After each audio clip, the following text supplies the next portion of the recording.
Problem है ये कि एक इलेक्ट्रिक फील्ड में एक डाइपोल रखा हुआ है थीटा एंगल पर, पोटेंशियल एनर्जी का फॉर्मूला होता है minus P cos theta, torque का फॉर्मूला होता है पी साइन थीटा। एकदम सिंपल सवाल है, कई बार आईडी नीट में आया हुआ है कि इस पोटेंशियल एनर्जी यू की सबसे छोटी वैल्यू स्मॉलेस्ट यानी मिनिमम वैल्यू बताओ। What is the minimum value of potential energy? तो देखो ये नेगेटिव है तो नेगेटिव यहाँ ऑलरेडी लगा हुआ है, तो अगर ये cos थीटा की सबसे बड़ी वैल्यू बताओ पॉजिटिव, मतलब cos थीटा की पॉजिटिव वैल्यू सबसे बड़ी, तो पूरा नेगेटिव सबसे ज्यादा आ जाएगा। cos थीटा की सबसे बड़ी वैल्यू बताओ पॉजिटिव 1, cos थीटा की सबसे बड़ी पॉजिटिव वैल्यू क्या होती है +1, थीटा बराबर कब होती है? थीटा बराबर 0 पर। तो u की मिनिमम वैल्यू आएगी, u की मिनिमम वैल्यू आएगी, चलो टर्म ध्यान से सुनना, बहुत गलती होती है इसमें। मिनिमम वैल्यू आएगी माइनस पीई, u की मिनिमम वैल्यू आएगी माइनस पीई। कब आएगी? जब ये थीटा 0 हो। अब मुझे बताओ, अगर मैं थीटा 0 कर दूंगा, इस वक्त अगर मैं थीटा को 0 कर दूंगा तो टॉर्क कितना लगेगा? अगर मैं थीटा 0 कर दूंगा तो ये टॉर्क पी साइन थीटा की वैल्यू कितनी आएगी? 0। तो आप एग्जाम में देखिए ऐसे घुमा के पूछता है what is the value of torque, what is the value of torque acting on a dipole which is placed in uniform electric field such that which is placed in uniform electric field such that its potential energy is minimum। तो इसका answer है 0। मेरी बात समझ में आई? क्योंकि theta 0 हो जाएगा। क्यों 0 हो गया आप समझ गए? क्योंकि cos 0 की वैल्यू 1 होती है, और जब cos 0 हो जाएगा तो sin 0 0 हो जाएगा, tan 0 हो जाएगा। ये समझे? अब मुझे बताओ what is the maximum value of, what is the maximum value of potential energy? इस पोटेंशियल एनर्जी की सबसे बड़ी वैल्यू बताओ। तो इसका आंसर क्या है? जब ये cos थीटा सबसे बड़ा नेगेटिव हो जाए, तो cos की सबसे बड़ी नेगेटिव वैल्यू होती है -1, और कब होती है? जब ये थीटा कितना हो जाए? 180 डिग्री। कितना हो जाए? 180 डिग्री। तो इसकी सबसे बड़ी वैल्यू आएगी, यहाँ माइनस में लिखोगे माइनस माइनस प्लस, तो ये हो जाएगा प्लस पीई। समझ रहे होंगे बात? तो इसकी जो मैक्सिमम पोटेंशियल एनर्जी आई वो प्लस पीई आई। अब बताओ उस वक्त टॉर्क कितना लगेगा? जब पोटेंशियल एनर्जी मैक्सिमम होगी तब टॉर्क कितना लगेगा? पीई साइन 180, साइन 180 की वैल्यू बोलो, साइन 180 की वैल्यू बोलो। कोई बताएगा साइन 180 की वैल्यू? अरे भैया साइन 0 भी 0 होता है, साइन 180 भी 0 होता है, तो उस वक्त भी टॉर्क 0 लगेगा, उस वक्त भी टॉर्क 0 लगेगा। बोलो ये समझे?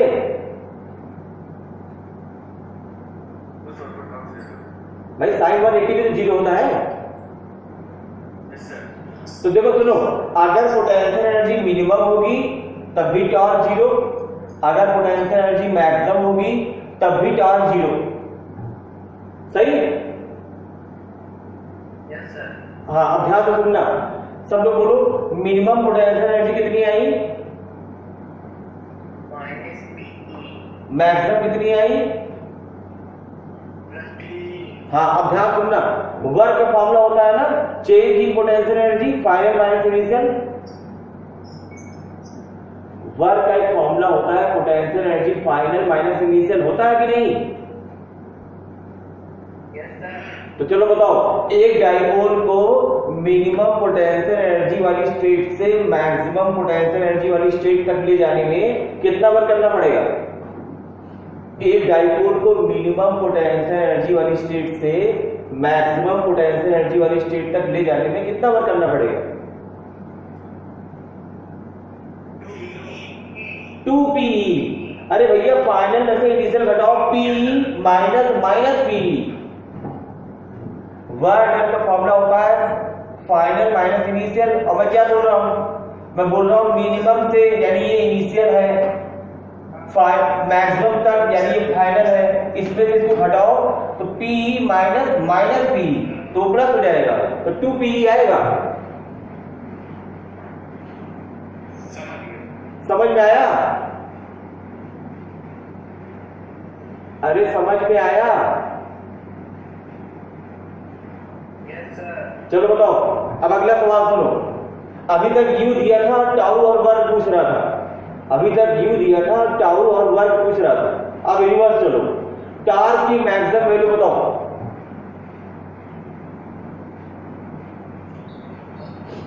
टार की मैक्सिमम वैल्यू बताओ।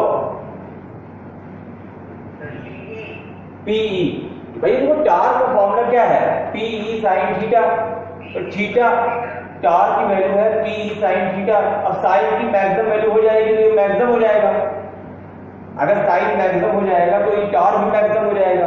तो टार की मैक्सिमम वैल्यू होगी जब साइन की मैक्सिमम वैल्यू +1 हो, तो पी नहीं आएगा।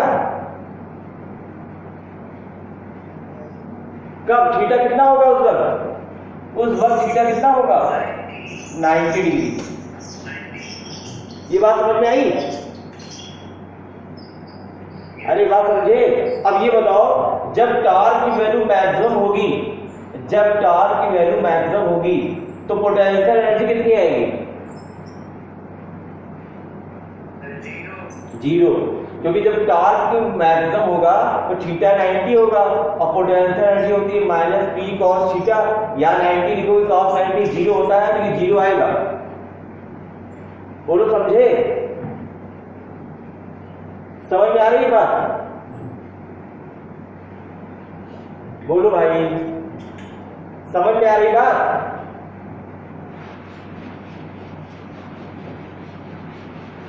बात क्लियर है मेरी जो मैं कह रहा हूं, तुमको समझ में आ रही है ना?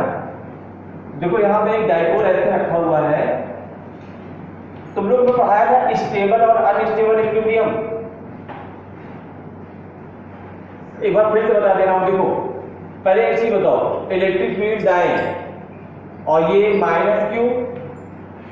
ये +q, डाइपोल ऐसे रखा हुआ है।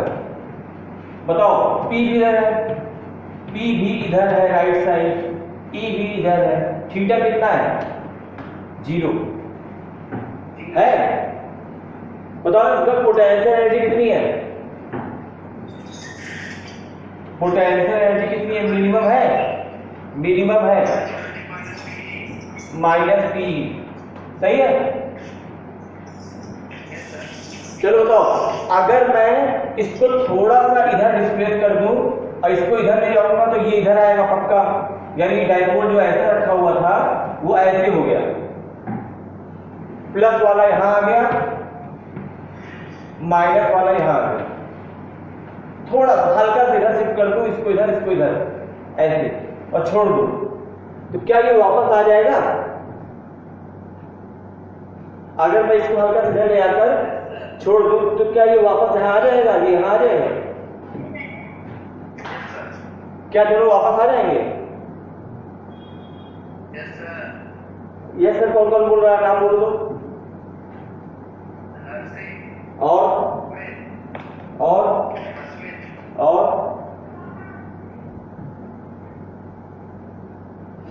तो यह बात समझो, जब तुम इस प्लस को यहां ले जाओगे, माइनस को यहां ले जाओगे, तो प्लस पे फोर्स लगता है फील्ड की डायरेक्शन में।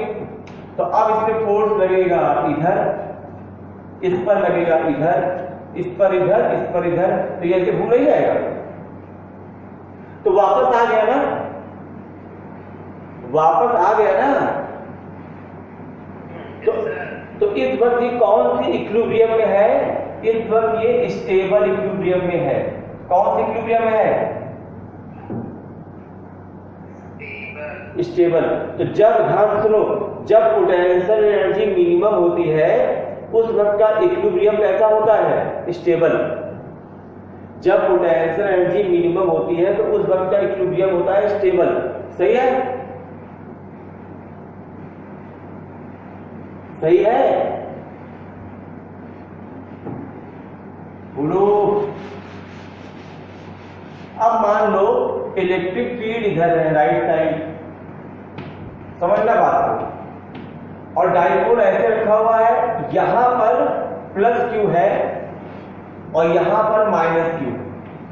माइनस इधर है, प्लस इधर, यानी इलेक्ट्रिक फील्ड इधर है ना, मतलब P इधर है ना डाइपोल मोमेंट और इलेक्ट्रिक फील्ड इधर।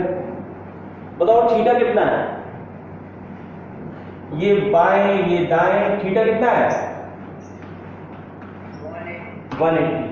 पोटेंशियल एनर्जी बोलो, पोटेंशियल एनर्जी बोलो प्लस पीई मैक्सिमम, सही है ना। कितना टार्क लग रहा है इसमें, टार्क बोलो। देखो माइनस से फोर्स लगता है फील्ड के अपोजिट, प्लस लगता है फील्ड की डायरेक्शन में, तो ये फोर्स और ये फोर्स तो cancel, net force zero. Torque कितना लग रहा है, टार्क भी जीरो। टी साइन 180 जीरो होता है। अब इसको थोड़ा सा डिस्प्लेस करो, माइनस को यहां, ये माइनस को यहां आ गया, प्लस अपने आप यहां आ जाएगा। तो अब ये डाइपोल ऐसे हो गया। तो अब मुझे बताओ क्या ये वापस आ जाएगा, नहीं सर। दिमाग लगाना, क्या ये डाइपोल पहले की तरह आपने ऐसे रख के छोड़ा तो क्या ये वापस आ जाएगा? No sir. हाँ नहीं सर। हाँ संसार कह रहे हैं नहीं, और बाकी लोग क्या ये डाइपोल अब फिर से वापस आ जाएगा वहीं पर? हाँ वापस नहीं आएगा। वापस नहीं आएगा, कौन कह रहा है वापस नहीं आएगा? हाँ हर्षित। अनुराग क्या कह रहे हो? देखो यार तुम लोग बेसिक बात पर ध्यान दिया करो, फिजिक्स माने कॉन्सेप्ट होता है, कॉन्सेप्ट पे ध्यान दो ना। प्लस में फोर्स किधर लगता है, फील्ड की डायरेक्शन, फील्ड है राइट साइड, तो इससे फोर्स इधर लगेगा ऐसे। माइनस में किधर लगता है, फील्ड राइट साइड है इसके अपोजिट, तो जब इस पे फोर्स इधर लगा और इस पर इधर लगा तो ये ऐसे घूम नहीं जाएगा। अरे भैया इस पे इधर लगा, इस पे इधर, एक रॉड ऐसे रखो, एक रॉड ऐसे रखो, इस पे फोर्स इधर लगाओ, इस पे इधर, तो रॉड ऐसे घूम नहीं जाएगी। यानी अब ये वापस नहीं आएगा। कौन सा इक्विलिब्रियम? अनस्टेबल। यानी एक बार मैंने स्टेबल और अनस्टेबल इक्विलिब्रियम फिर से बता दिया। सुन लो, स्टेबल क्या होता है, अनस्टेबल क्या होता है। स्टेबल इक्विलिब्रियम वो होता है जब किसी अरेंजमेंट को डिस्टर्ब करने के बाद वो दोबारा वहीं पर फिर से आ जाए तो वो स्टेबल होता है। और अनस्टेबल वो होता है जब डिस्टर्ब करने के बाद दोबारा वहां पर ना आए। तो this is the example of unstable equilibrium. इसके पहले वाला स्टेबल इक्विलिब्रियम था। मेरे ख्याल से आपको बात समझ में आई होगी। ठीक, एक डिफिनेशन हम लोग की है इलेक्ट्रॉन वोल्ट।